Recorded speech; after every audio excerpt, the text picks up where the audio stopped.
E agora, representando todos os nossos candidatos a governadores, vamos ouvir o próximo governador de São Paulo, Fernando Haddad. Bom dia, Vila Euclides! Galera, eu já estive aqui muitas vezes, mas quero dizer para vocês que é muito emocionante entrar nesse estádio de novo com o presidente Lula, sentindo a vibração do começo da trajetória do presidente. Presidente Lula, presidente Alckmin, Dona Lu, Janja querida, tá afinada a Janja, hein? Ana Estela.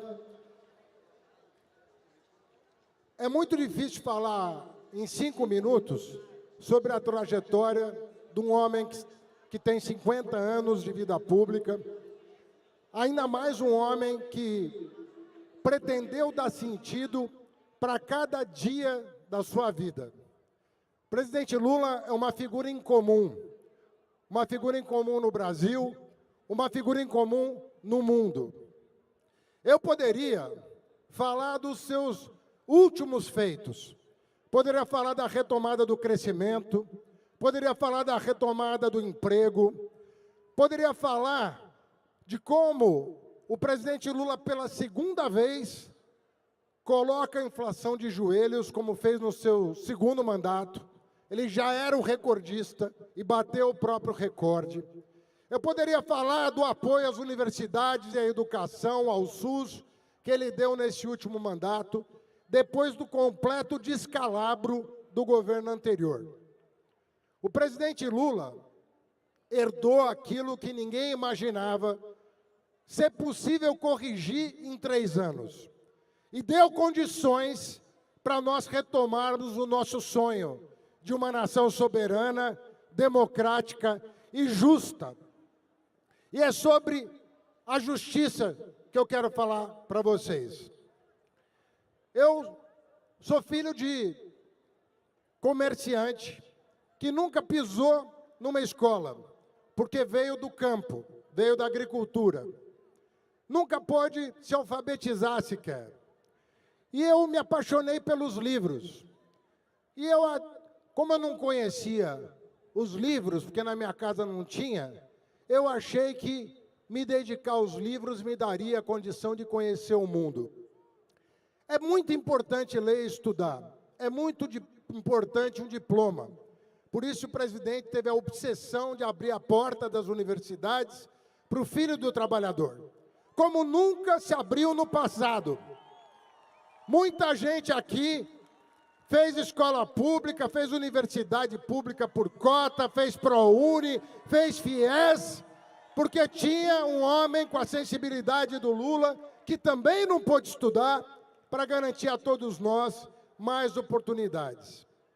Mas cruzou no caminho de muitos jovens brasileiros que estavam no ensino médio o nome do Lula.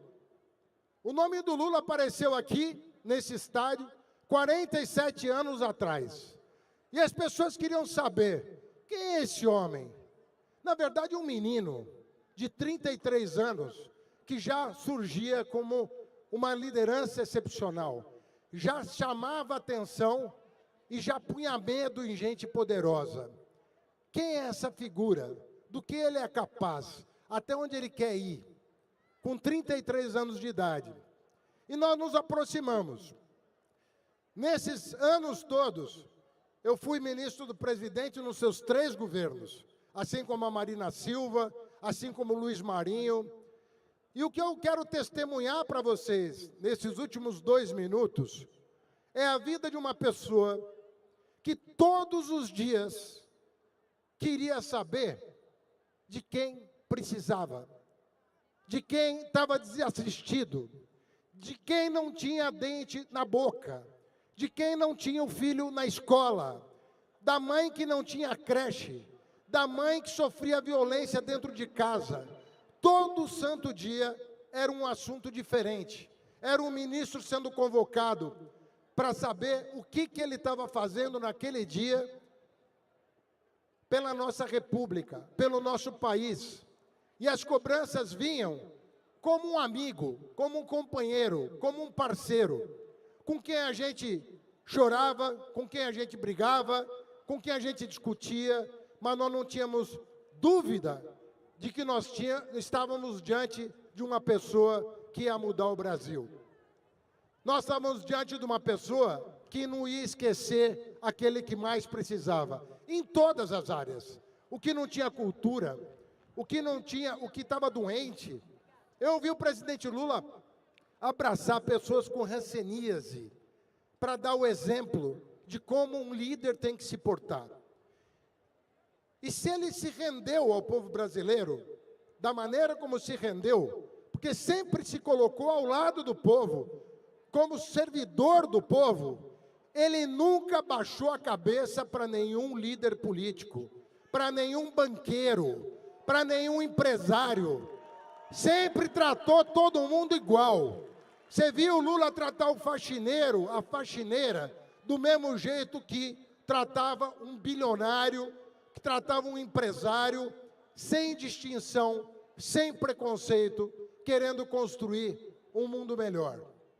Essa estrela chamada Lula, e essa estrela que nasceu aqui na Vila Euclides, é uma estrela que muita gente anseia apagar. O sonho, infelizmente, o sonho de muita gente no Brasil é ver essa estrela apagar. Mas nesse domingo, essas imagens estão correndo o mundo, estão correndo as redes, e eles vão saber que, mais uma vez, a nossa estrela vai ficar acesa para subir mais uma vez a rampa do Palácio do Planalto e dizer que quem manda no Brasil é o povo, não é o dinheiro e não é o poder, mas é o suor de cada trabalhador e de cada trabalhadora. Vamos à vitória, um grande abraço, parabéns, presidente Lula!